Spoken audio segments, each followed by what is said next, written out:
And now, Chapter 27, The Meeting of Usha and Aniruddha.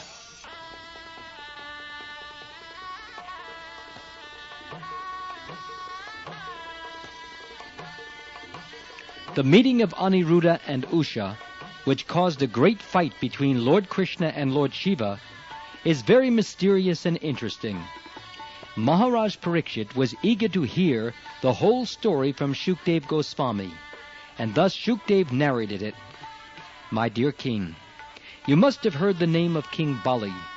He was a great devotee who gave away in charity all that he had, namely the whole world, to Lord Vaman, the incarnation of Vishnu, as a dwarf Brahman. King Bali had 100 sons, and the eldest of all of them was Banasura.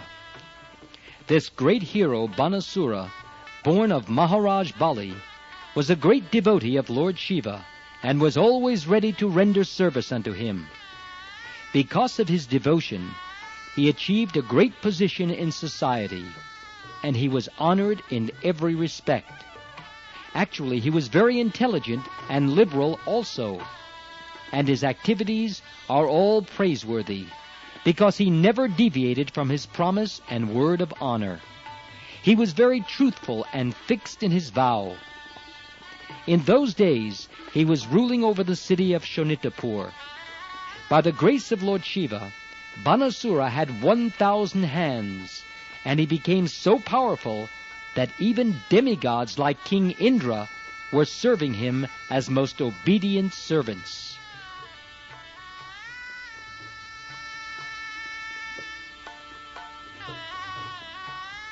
Long ago, when Lord Shiva was dancing in his celebrated fashion called Tandav Nritya, for which he is known as Nataraj, Banasura helped Lord Shiva in his dancing by rhythmically beating drums with his 1,000 hands. Lord Shiva is well known as Ashutosh, one who is very easily pleased, and he is also very affectionate to his devotees. He is a great protector for persons who take shelter of him, and is the master of all living entities in this material world. Being pleased with Banasura, he said, "Whatever you desire, you can have from me, for I am very much pleased with you." Banasura replied, "My dear Lord, if you please, you can remain in my city just to protect me from the hands of my enemies."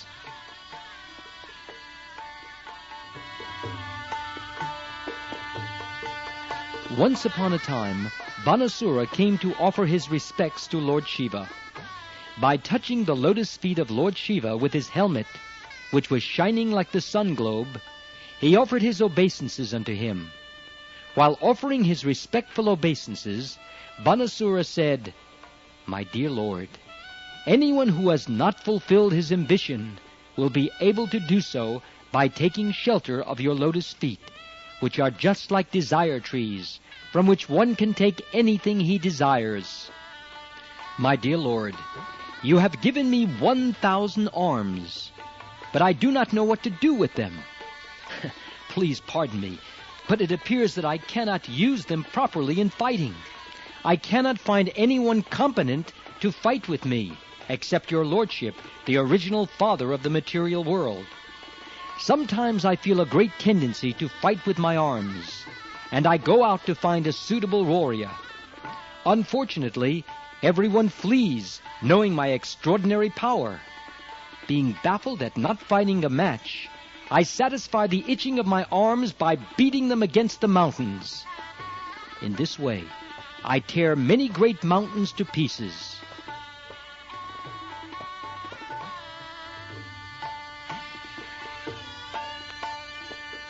Lord Shiva realized that his benediction had become troublesome for Banasura, and addressed him. "You rascal, you are very eager to fight, but since you have no one to fight with, you are distressed. Although you think that there is no one in the world to oppose you except me, I say that you will eventually find such a competent person. At that time, your days will come to an end, and your flag of victory will no longer fly. Then you will see your false prestige smashed to pieces."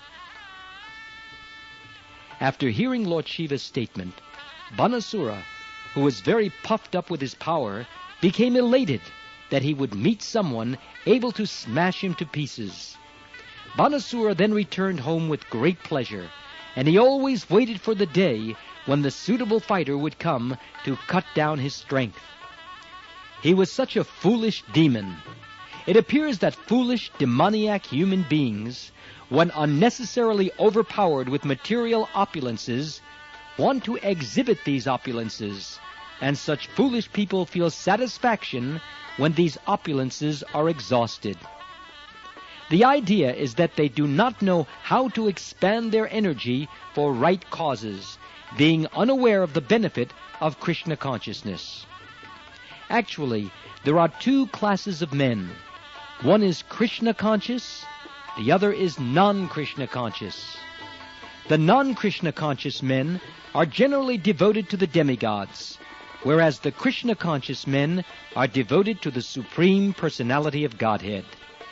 Krishna conscious persons utilize everything for the service of the Lord. The non-Krishna conscious persons utilize everything for sense gratification, and Banasura is a perfect example of such a person. He was very anxious to utilize, for his own satisfaction, his extraordinary power to fight. Not finding any combatant, he struck his powerful hands against the mountains, breaking them to pieces. In contrast to this, Arjuna also possessed extraordinary powers for fighting, but he utilized them only for Krishna.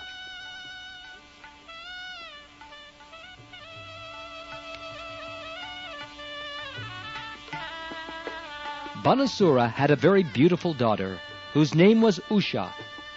When she had attained the age of marriage, and was sleeping amongst her many girlfriends, she dreamt one night that Aniruddha was by her side, and that she was enjoying a conjugal relationship with him, although she had never actually seen him or heard of him before. She awoke from her dream, exclaiming very loudly, "My dear beloved, where are you?" Being exposed to her other friends in this way, she became a little bit ashamed. One of Usha's girlfriends was Chitralekha, who was the daughter of Banasura's prime minister. Chitralekha and Usha were intimate friends, and out of great curiosity Chitralekha asked, "My dear beautiful princess, as of yet you are not married to any young boy, nor have you seen any boys until now. So I am surprised that you are exclaiming like this. Who are you searching after? Who is your suitable match?"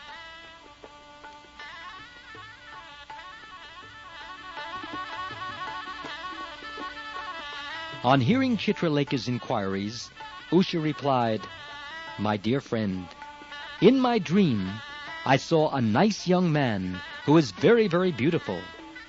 His complexion is swarthy, his eyes are just like lotus petals, and he is dressed in yellow garments.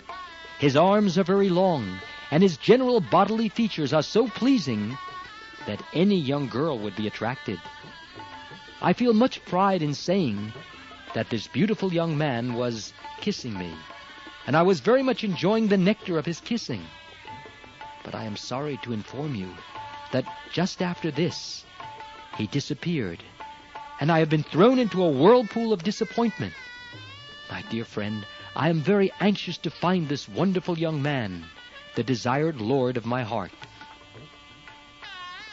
After hearing Usha's words, Chitralekha immediately replied, "I can understand your bereavement, and I assure you that if this boy is within these three worlds, the upper, middle, and lower planetary systems, I must find him for your satisfaction. If you can identify him from your dream, I shall bring you peace of mind. Now, let me draw some pictures for you to inspect, and as soon as you find the picture of your desired husband, let me know. It doesn't matter where he is. I know the art of bringing him here. So as soon as you identify him, I shall immediately arrange for it."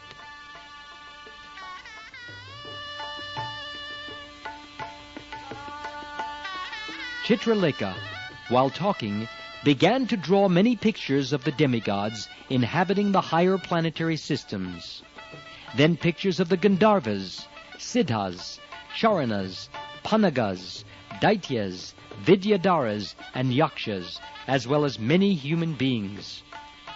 The statements of Srimad Bhagavatam and other Vedic literature prove definitely that on each and every planet there are living entities of different varieties. Therefore it is foolish to assert that there are no living entities but those on this earth. Chitralekha painted many pictures.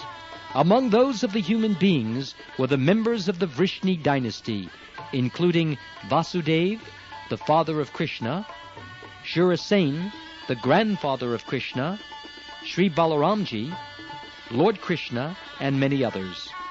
When Usha saw the picture of Pradyumna, she became a little bashful. But when she saw the picture of Aniruddha, she became so bashful that she immediately lowered her head and smiled, having found the man she was seeking. She identified the picture to Chitralekha as that of the man who had stolen her heart.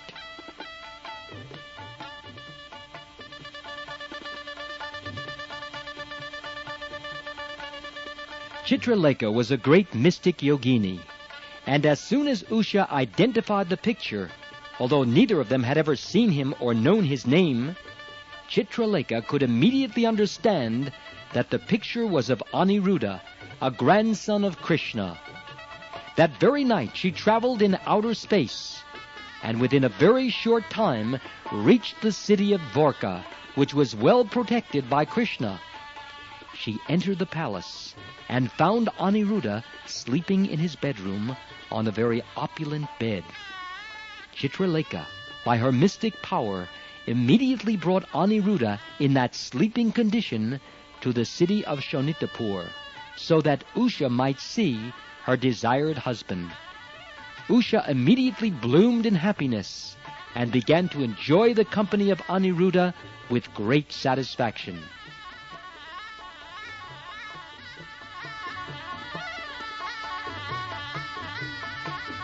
The palace in which Usha and Chitralekha lived was so well fortified that it was impossible for any male to either enter or see inside. Usha and Aniruddha lived together in the palace, and day after day the love of Usha and Aniruddha grew 4 times upon 4. Usha pleased Aniruddha with her valuable dresses, flowers, garlands, scents, and incense. By his bedside sitting place were other paraphernalia for residential purposes, nice drinks such as milk and sherbet, and nice edibles which could be chewed or swallowed. Above all, she pleased him with sweet words and very obliging service. Usha worshipped Aniruddha as if he were the supreme personality of Godhead. By her excellent service, Usha made Aniruddha forget all other things, and was able to draw his attention and love to her without deviation. In such an atmosphere of love and service, Aniruddha practically forgot himself and could not recall how many days he had been away from his real home.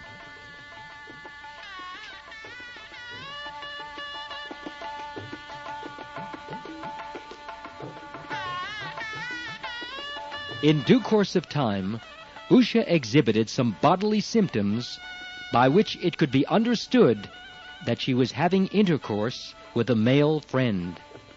The symptoms were so prominent that her actions could no longer be concealed from anyone. Usha was always cheerful in the association of Aniruddha, but she did not know the bounds of her satisfaction. The housekeeper and the watchman of the palace could guess very easily that she was having relations with a male friend, and without waiting for further developments, all of them informed their master Banasura. In Vedic culture, an unmarried girl having association with a male is the greatest disgrace to the family, and so the caretaker cautiously informed his master that Usha was developing symptoms indicating a disgraceful association. The servants informed their master that they were not at all neglectful in guarding the house, being alert day and night against any young man who might enter.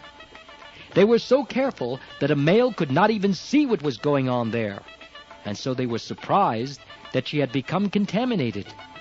Since they could not trace out the reason for it, they submitted the whole situation before their master.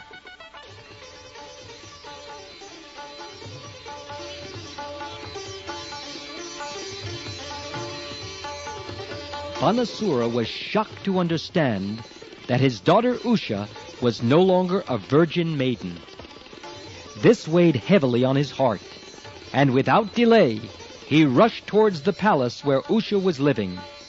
There he saw that Usha and Aniruddha were sitting together and talking. Usha and Aniruddha looked very beautiful together, Aniruddha being the son of Pradyumna, who was Cupid himself. Banasura saw his daughter and Aniruddha as a suitable match, yet for family prestige he did not like the combination at all. Banasura could not understand who the boy actually was. He appreciated the fact that Usha could not have selected anyone in the three worlds more beautiful. Aniruddha's complexion was brilliant and swarthy. He was dressed in yellow garments and had eyes just like the lotus petal.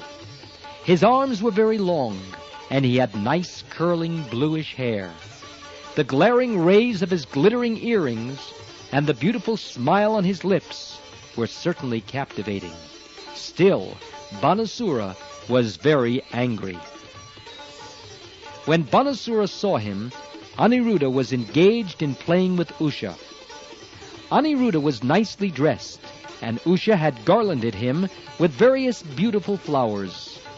The reddish kumkum powder put on the breasts of women was spotted here and there on the garland, indicating that Usha had embraced him. Banasura was struck with wonder that even in his presence, Aniruddha was peacefully sitting in front of Usha.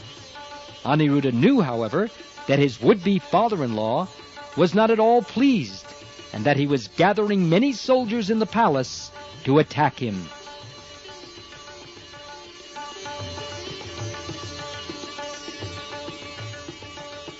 Thus, not finding any other weapon, Aniruddha took hold of a big iron rod and stood up before Banasura and his soldiers.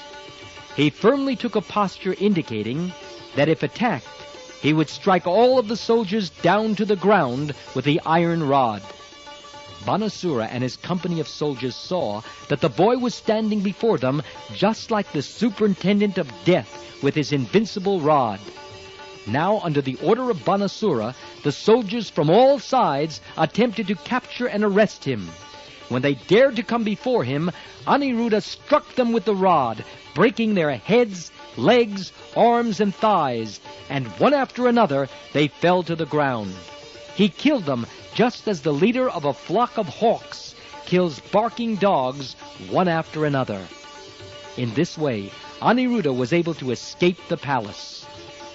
Banasura knew various arts of fighting, and by the grace of Lord Shiva, he knew how to arrest his enemy by the use of a Nagapasha, snake noose, and thus he seized Aniruddha as he came out of the palace. When Usha received the news that her father had arrested Aniruddha, she was overwhelmed with grief and confusion. Tears glided down her eyes, and being unable to check herself, she began to cry very loudly. Thus ends the Bhaktivedanta purport of the second volume, 27th chapter of Krishna, the meeting of Usha and Aniruddha.